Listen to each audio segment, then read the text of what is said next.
Yung mga matik, meron ako ginawang bagong hexagon, mga kamatik. Hexagon saranggola. Bagong disenyo yan, mga kamatik. Ginawa ko pa to ng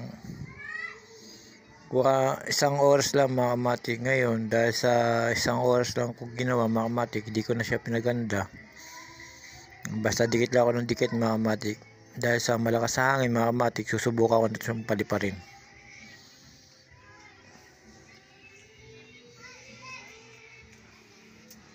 Para makita kagad nito, mga kamatik, kung lilipad ng maganda.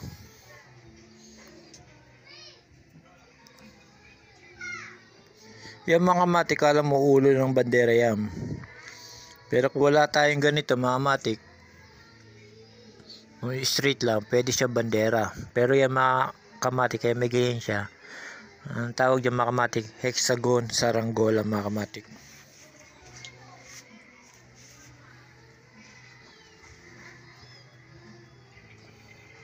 Yung mga kamatik, susubukan na natin, mga kamatik, para makita na natin kung maganda lipad ngayon na hexagon saranggola natin, mga kamatik, na ginawa ko.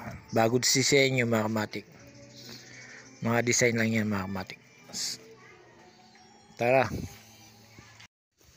Yung mga kamatik, lumilipad na yung ating hexagon saranggola, mga kamatik.